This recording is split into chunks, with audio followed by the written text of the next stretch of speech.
नमस्कार दोस्तों, एक और नई वीडियो में आप सभी का फिर से स्वागत है। दोस्तों, आप सभी से माफ़ी चाहेंगे कि काफ़ी समय से हमने कोई नई वीडियो अपलोड नहीं की थी। एंड अब आप सभी से प्रॉमिस है आगे हम आपके लिए इसी तरह से वीडियोस लाते रहेंगे। एंड बात करें इस वीडियो के बारे में तो दोस्तों ये बेसिकली प्रीवियस ईयर क्वेश्चंस पर बेस्ड वीडियोस होने वाली हैं, जो कि हमारी परीक्षा की दृष्टि से काफ़ी महत्वपूर्ण होंगे। एंड ये डेली एग्ज़ाम जो भी होंगे उनके सभी से रिलेटेड होंगे क्वेश्चन, एंड टॉपिक वाइज दोस्तों इसमें चलेंगे हम। जैसा कि बात करें तो राज्य व्यवस्था और इतिहास और भूगोल और अर्थव्यवस्था, यानी जो कि इकोनॉमिक्स, हिस्ट्री और ये सभी 4 टॉपिक्स इसमें बात किए जाएंगे। 4 टॉपिक से रिलेटेड कुछ क्वेश्चंस होंगे, 5-5 क्वेश्चंस होंगे, अप्रॉक्स 20 क्वेश्चंस होंगे इसमें। एंड ये इस सीरीज़ की पहली वीडियो, इसलिए चलिए वीडियो को टाइम वेस्ट न करते हुए स्टार्ट कर लेते हैं। तो पर आए हैं तो प्लीज़ चैनल को सब्सक्राइब और वीडियो को लाइक ज़रूर कर लीजिएगा। बात करते हैं दोस्तों पहले क्वेश्चन की, तो जो कि है जवाहरलाल नेहरू के अधीन भारत की अंतरिम सरकार का गठन कब किया गया था? 2 सितंबर 1947 को किया गया था, 20 सितंबर 1946 को किया गया था, या फिर 2 सितंबर 1946 को, एंड या फिर 2 सितंबर 1945 को किया गया था। एंड इस क्वेश्चन का दोस्तों आंसर मैं सभी से एक्सपेक्ट करता हूँ, क्योंकि ये एक बेसिक क्वेश्चन होने वाला है। एंड आप सभी देख सकते हैं कि 2023 में ये सीपीओ के एग्ज़ाम में 4 अक्टूबर को पूछा भी गया था। आप चाहें तो चेक भी कर सकते हैं जाके। इस क्वेश्चन का आंसर है ऑप्शन नंबर सी, 2 सितंबर 1946। बात तो 2 सितंबर 1946 को ये अंतरिम सरकार बनी थी दोस्तों। एंड 2 सितंबर 1946 को जवाहरलाल नेहरू के नेतृत्व में 11 सहयोगियों के साथ मिलकर अंतरिम सरकार का गठन किया गया था। कुछ दोस्तों मंत्रालयों की बात करें कि उनके अध्यक्ष कौन थे।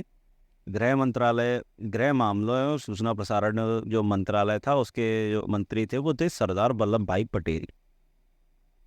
एंड कृषि एवं खाद्य विभाग के जो मंत्री थे वो थे राजेंद्र प्रसाद। एंड रक्षा मंत्री थे वो थे बलदेव सिंह।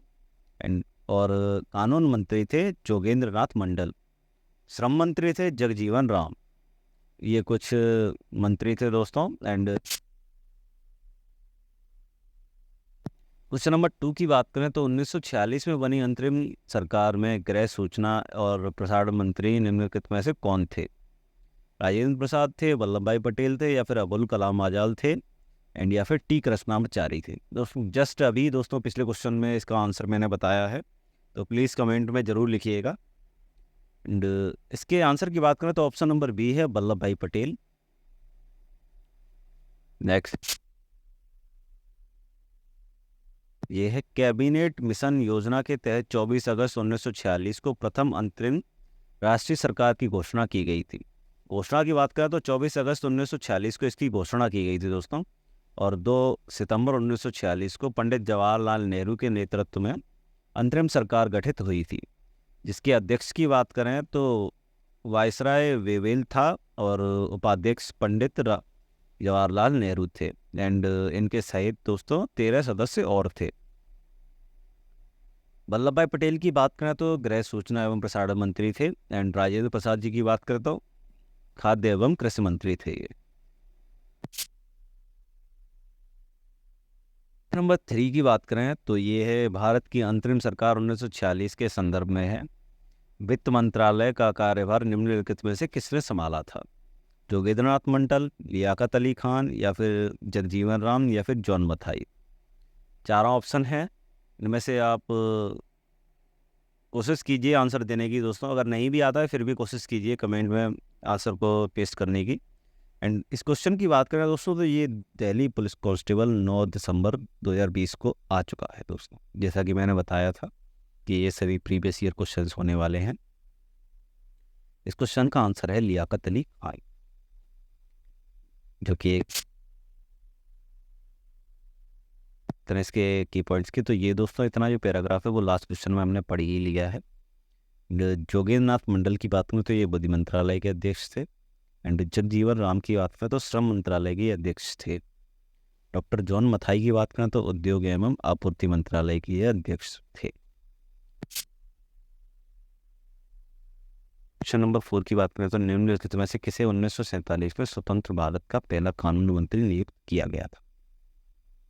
इस क्वेश्चन में जो पहले कानून मंत्री थे उनके बारे में बात की गई। 1947 की जो अंतरिम सरकार बनी थी उसमें लाल बहादुर शास्त्री से, या फिर डॉक्टर बी आर अम्बेडकर, या फिर सरदार वल्लभ भाई पटेल, लोकमान्य तिलक। इन चारों ऑप्शंस में से जो ऑप्शन आपको सही लगे प्लीज़ कमेंट जरूर कीजिएगा। इस क्वेश्चन के आंसर की बात करें तो जो कि है डॉक्टर भीमराव अम्बेडकर। कानून मंत्री से आप समझ सकते हैं डॉक्टर भीमराव अम्बेडकर ने काफ़ी कानून। इससे थोड़ी सी डिटेल में बात करें तो 1947 में स्वतंत्र भारत का पहला कानून मंत्री डॉक्टर बी आर अम्बेडकर को बनाया गया था। गृह सूचना एवं प्रसारण मंत्री की बात करें तो सरदार वल्लभ भाई पटेल थे। क्वेश्चन नंबर 5 की देखते हैं, निम्नलिखित में से कौन स्वतंत्र भारत के पहले वित्त मंत्री थे? राजेंद्र प्रसाद, आर के षणमुख चेट्टी, अबुल कलाम आज़ाद, या फिर डॉक्टर बी आर अम्बेडकर। तो इस क्वेश्चन के आंसर की बात करें तो ऑप्शन नंबर 20 का सही आंसर है षणमुख चेट्टी। आंसर से इसमें थोड़ी सी डिटेल में बात करें अगर तो स्वतंत्र भारत के प्रथम विधायक आर के षणमुख चेट्टी थे, विधि मंत्री थे, जो वित्त मंत्री थे, फाइनेंस मिनिस्टर। खाद्य एवं कृषि मंत्री की बात करें तो डॉक्टर राजेंद्र प्रसाद थे। शिक्षा मंत्री की बात करें तो मौलाना अबुल कलाम आज़ाद थे। वित्त मंत्री की बात करेगा तो डॉक्टर बी आर अम्बेडकर थे, जो कि आप दोस्तों नोटिस करेंगे कि इस क्वेश्चन से हम अब जो कि ये क्वेश्चन है 6th, ये हिस्ट्री में चला गया है दोस्तों। इसमें बात करें तो कौन सा जो इसमें दोस्तों क्रम बताना, जो सही क्रम होगा उसके बारे में बात करते हैं। पहला दोस्तों पुरापाषाण काल है, मध्यपाषाण काल, या फिर नवपाषाण काल। यही दोस्तों सही इसका आंसर है। सबसे पहले पुरापाषाण काल आता है, उसके बाद मध्यपाषाण काल, और उसके बाद नवपाषाण काल। तो पुरापाषाण काल, मध्यपाषाण काल और नवपाषाण काल, ये इसका क्रम है। एंड पुरापाषाण काल की समयावधि की बात करें तो 5 लाख ईसा पूर्व है, एंड से 10,000 ईसा पूर्व तक ये पुरापाषाण काल रहा था। एंड मध्यपाषाण काल की बात करें तो ये 10,000 ईसा पूर्व से 6,000 ईसा पूर्व तक हमें देखने को मिला था। हमें नहीं दोस्तों, ये हिस्ट्री में लिखा गया है इस तरह से। एंड नवपाषाण काल की बात करें तो 6,000 ईसा पूर्व से 1,000 ईसा पूर्व तक ये चला था। एंड ये इसका सही क्रम है दोस्तों, पुरापाषाण काल, मध्यपाषाण काल और नवपाषाण काल। उम्मीद करता हूँ।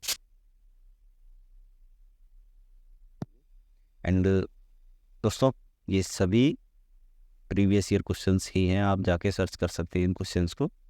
एंड आपको ये नहीं बोलेगा कि प्लीज़ ये आए नहीं है, ये आते नहीं है, ये सभी आए हुए ही क्वेश्चंस हैं। भारतीय पुरातत्व का जनक किसे माना जाता है? अलेक्जेंडर कनिंघम, जेम्स स्पेंसर, या फिर जॉन मार्शल, और ये है मार्टिमर व्हीलर। इस क्वेश्चन का आंसर है दोस्तों option number A, Alexander Cunningham. Words दिए गए हैं। भारतीय पुरातत्व का जनक अलेक्जेंडर कनिंघम को कहा जाता है। अलेक्जेंडर कनिंघम का जन्म दोस्तों 1814 ईस्वी में लंदन में हुआ था। लंदन में हुआ था इनका जन्म। इनको ब्रिटिश अधिकारी के रूप में बंगाल इंजीनियर ग्रुप के साथ काम करने के लिए नियुक्त किया गया था। अलेक्जेंडर कनिंघम की बात करें तो भारत में 1861 ईस्वी में भारतीय पुरातत्व सर्वेक्षण ASI की स्थापना इन्होंने ही की थी, एंड इसके महानिदेशक भी बने थे उस समय। अगर तो पुरातात्विक का महत्व एक पुरापाषाण स्थल है दोस्तों। कौन सा एक पुरातात्विक स्थल माना जाता है इन सभी में से, जो कि एक पुरापाषाण स्थल है, पुरापाषाण काल का स्थल है? चिरान है, बुरजहोम है, ये हुनसांगी है, या फिर मीरगढ़। इस क्वेश्चन के अगर आंसर की बात की जाए, इस क्वेश्चन का सही आंसर है दोस्तों ऑप्शन नंबर सी, हुनसागी। इसके कुछ की पॉइंट्स।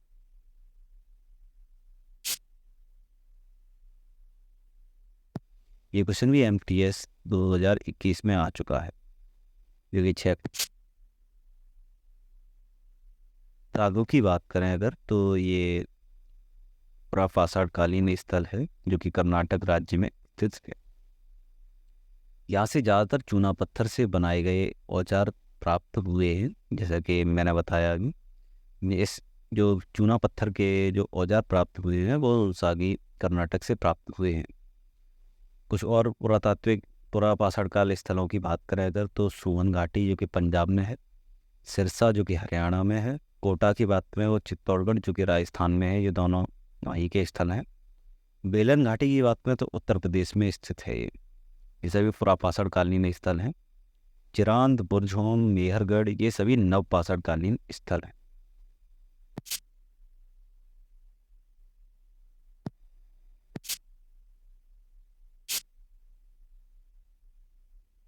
और होमो इरेक्टस जो कि एक कपाल है, ये किस स्थल पर पाया गया था? ये हथनोरा में पाया गया था, होशंगाबाद में, या फिर बागोर में, या फिर बांसघाट में। 4 ऑप्शन दिए गए हैं, इनमें से आप एक बार पढ़ के कोशिश कीजिए दोस्तों। भले ही तुक्का मारिए लेकिन प्लीज़ कोशिश कीजिए। एंड इतना तुक्का मत मारिएगा, थोड़ी सी अगर जानकारी हो या नॉलेज हो इसके बारे में पढ़ा हो तो ही तुक्का मारने की कोशिश कीजिएगा, क्योंकि तुक्का मारना भी एक अपने आप में साइंस होती है, जिसके बारे में आप अगर पढ़ते रहेंगे तो आप समझ जाएंगे किस तरह से तुक्का मारा मारा जाता है। इस क्वेश्चन के सही आंसर की बात करें अगर, तो ऑप्शन नंबर ए है हथनौरा। हथनौरा हथनौरा मध्य प्रदेश में स्थित है। एंड नर्मदा नदी के किनारे स्थित हथनौरा में होमो इरेक्टस का एक कपाल मिला था। होमो इरेक्टस प्लीस्टोसीन काल में मनुष्यों की प्रजाति थी। प्लीस्टोसीन जो काल था दोस्तों, उसमें मनुष्यों की प्रजाति थी जिसे होमो इरेक्टस कहा जाता है। हथनौरा में प्राचीन मानव अवशेषों की खोज 1982 ईस्वी में अरोड सोनकिया के द्वारा की गई थी। बात करें तो निम्नलिखित में से कौन सा मध्यपाषाण काल में पशुपालन के लिए प्रमाण मिले हैं? किस जगह? ये 4 ऑप्शन दिए गए हैं दोस्तों, 4 जगह हैं। इन चारों में से किस जगह पर मध्यपाषाण काल में पशुपालन के साक्ष्य मिले हैं, यानी प्रमाण मिले हैं? औदे पर मिले हैं दोस्तों, बोरी पर, या फिर बागौर पर, या फिर लेखनिया पर। इसका आंसर है ऑप्शन नंबर सी, बागौर में पाए गए हैं। इस ऑप्शन से रिलेटेड कुछ की पॉइंट्स की तो मध्यपाषाण काल में अंतिम चरण में पशुपालन के साक्ष्य प्राप्त हुए हैं। भारत में पशुपालन के साक्ष्य आदमगढ़ यानी जो कि एमपी में स्थित है, एंड बागौर जो कि राजस्थान में स्थित है, इन दोनों जगहों से प्राप्त हुए हैं। हेवन की अगर बात करें तो ये है दिनौदर पहाड़ियाँ, जो कि भारतीय राज्य या केंद्र शासित प्रदेश किस में स्थित है? 4 ऑप्शन दिए गए हैं, आपको बताना है। दिनौदर जो पहाड़ियाँ हैं, दिनौदर जो पहाड़ियाँ हैं वो किस राज्य या केंद्र शासित प्रदेश में स्थित हैं? महाराष्ट्र में स्थित हैं, या फिर गुजरात में, या फिर अंडमान निकोबार द्वीप समूह में, या फिर पश्चिम बंगाल में? आपने दोस्तों नोटिस किया होगा कि इस क्वेश्चन से थोड़ा सा ज्योग्राफी की साइड यानी भूगोल की साइड मुड़ गए हैं। इस क्वेश्चन का सही आंसर है ऑप्शन नंबर बी, गुजरात में पाए गए ये।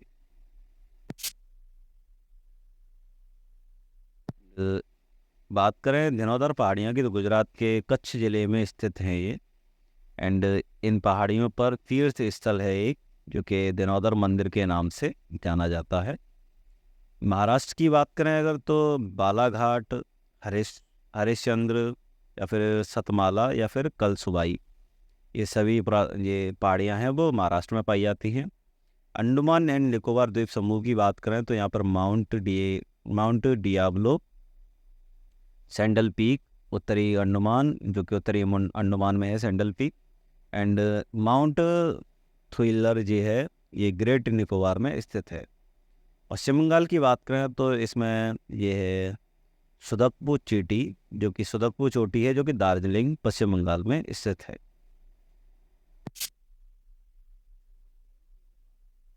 तो इसके निम्नलिखित में से कौन सी नदी का उद्गम स्थल राजस्थान में है? हमें इन 4 ऑप्शंस में जो नदियाँ दी गई इनमें से बताना है कौन सी नदी का उद्गम स्थल राजस्थान में है। माही नदी का, तापी नदी का, बनास का, या फिर नर्मदा का? सभी जानते होंगे कि ऑप्शन नंबर सी सही है इसका, बनास का उद्गम स्थल राजस्थान में है। इससे रिलेटेड कुछ की पॉइंट्स हैं, इनकी बात करते हैं। बनास नदी का उद्गम स्थल राजस्थान के राजसमंद जिले में अरावली पहाड़ियों में से माना जाता है। कहने का मतलब है जो कि ये राजसमंद जिला है, इसमें अरावली पहाड़ियों की में से इस नदी का, बनास नदी का उद्गम स्थल माना गया है। बनास नदी एक अन्य नाम भी है इसका, इसे कहते हैं होप ऑफ द फॉरेस्ट के नाम से भी जानी जाती है। माही नदी की बात करें तो थार जिला मध्य प्रदेश के विंध्याचल पर्वत से इसका उद्गम स्थल है। तापी नदी की बात करें अगर, यानी जिसका नाम ताप्ती नदी भी है, बैतूल जिला यानी मध्य प्रदेश से ही है ये भी, कि ये है मुल्ताई रिजर्व फॉरेस्ट से इसका उद्गम स्थल है। नर्मदा नदी की बात करें तो मैकाल पर्वत के अमरकंटक चोटी से इसका उद्गम स्थल माना जाता है। दक्षिण में छोटा अंडमान निकोबार द्वीप समूह है, किसके द्वारा अलग होता है दोस्तों? ये ऑप्शन में दिया गया है किस चीज़ से द्वारा अलग किया जाता है। 10 degree channel, 8 degree channel, 9 degree channel या फिर 7 डिग्री चैनल। देखते हैं दोस्तों, ऑप्शन नंबर ए है दोस्तों इसका सही आंसर। 10 डिग्री चैनल से ये अलग माना जाता है। देखते हैं 10 डिग्री चैनल यानी जो कि लिटिल अंडमान और कार निकोबार के मध्य में है ये 10 डिग्री चैनल। 9 डिग्री चैनल की बात करें तो मिनिकॉय और लक्षद्वीप को अलग करती है ये 9 डिग्री चैनल। 8 डिग्री चैनल की बात करें तो मालदीव तथा मिनिकॉय के मध्य में है ये, इन दोनों को अलग करती है, विभाजित करती है। 6 डिग्री चैनल की बात करें तो ग्रेट निकोबार और सुमात्रा जो कि इंडोनेशिया है, इनके मध्य है ये 6 डिग्री चैनल। नोट देखें दोस्तों, नोट में क्या है, भारत का दक्षिणतम बिंदु जो है वो है इंदिरा पॉइंट और अंडमान निकोबार में जो कि स्थित है।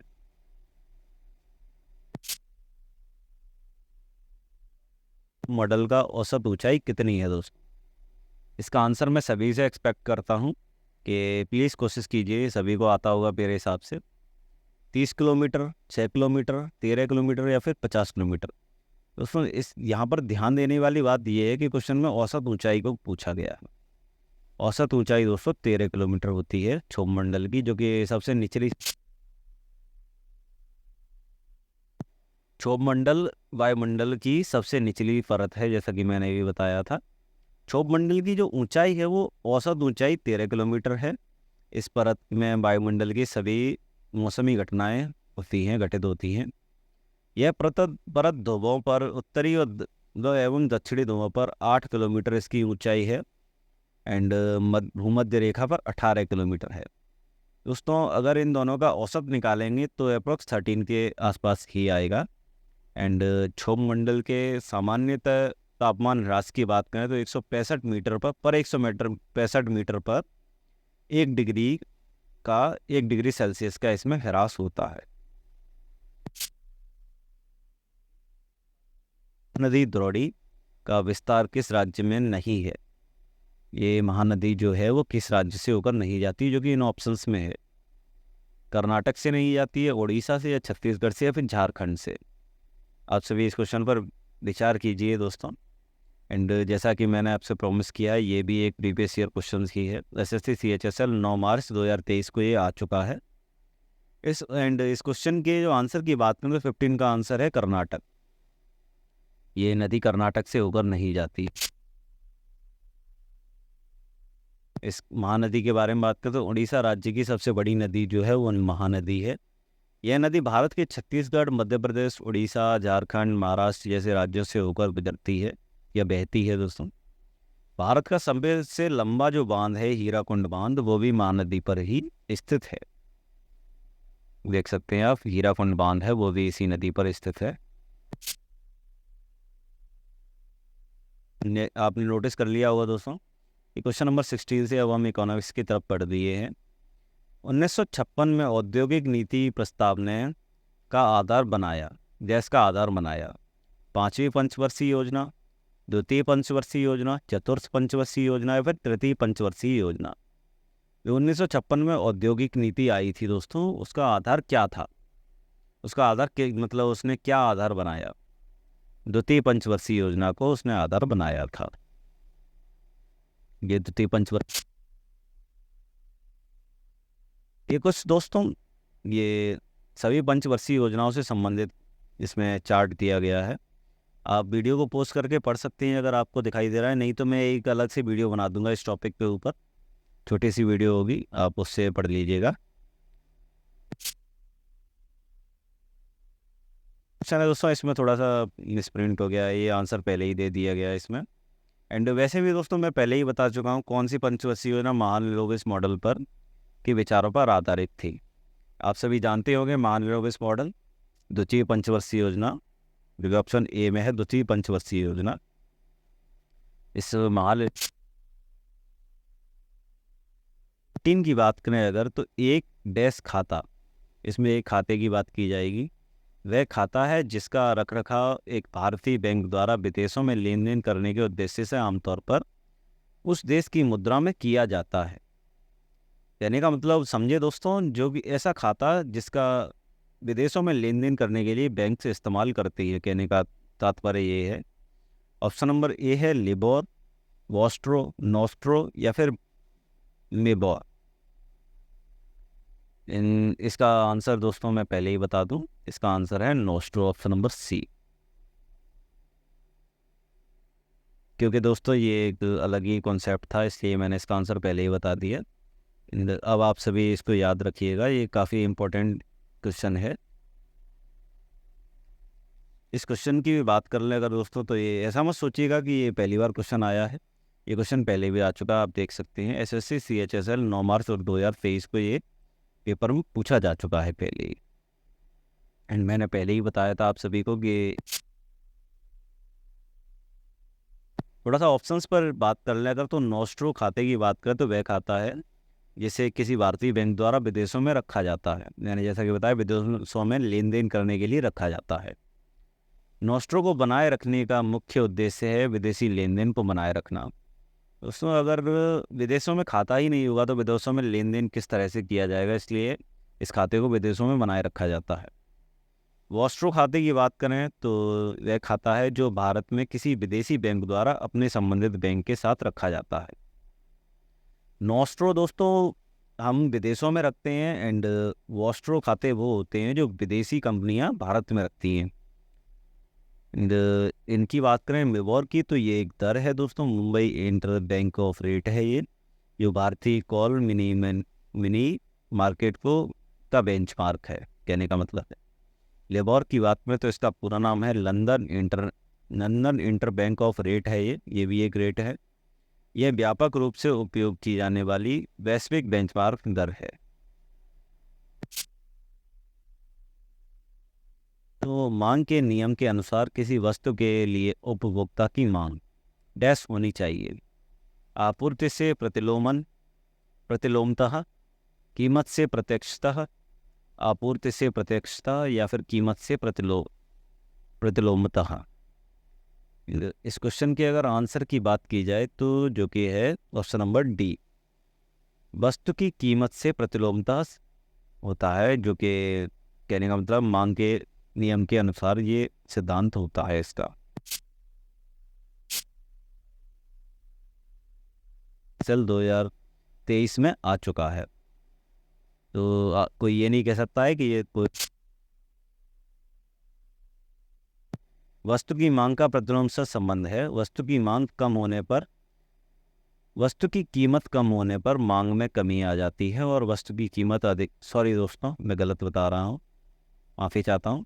वस्तु की कीमत कम होने पर मांग ज़्यादा होती है। जैसा कि आप सभी जानते ही होंगे कि जिस चीज़ की कीमत कम होती है हम उसे ज़्यादा खरीद सकते हैं कम कीमत पर।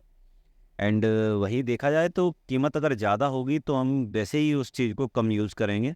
जैसा कि उसका रियल उदाहरण देखा जाए तो टमाटर दोस्तों, जो कि 200 रुपये किलो तक भी रिसेंटली बिका था लास्ट ईयर, अब दोस्तों अब तो काफ़ी कम हो गई है इसकी कीमत। उपभोक्ता की आय में कमी होने पर मांग घट जाती है और आय में बढ़ने पर वस्तु की मांग बढ़ जाती है। तात्पर्य यह है दोस्तों कि आय और मांग का जो रेशियो है वो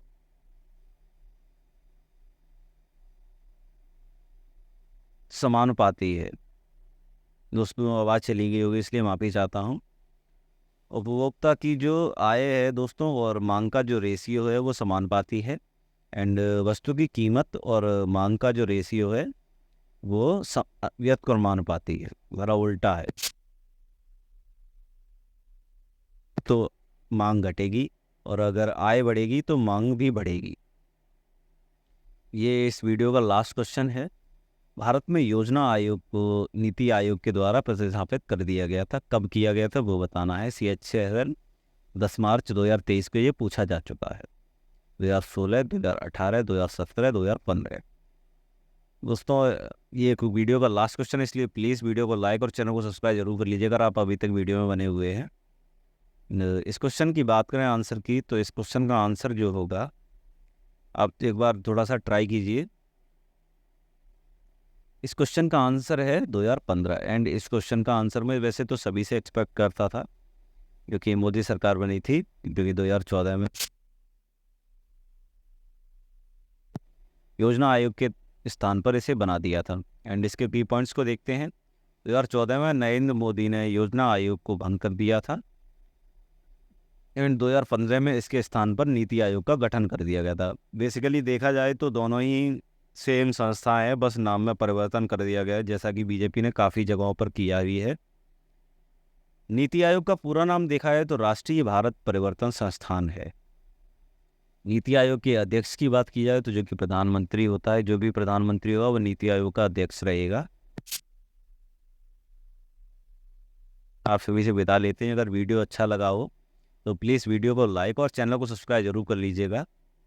मिलते हैं एक और नई वीडियो में, तब तक के लिए आप सभी हंसते रहिए, मुस्कुराते रहिए, और धन्यवाद पूरा वीडियो देखने के लिए।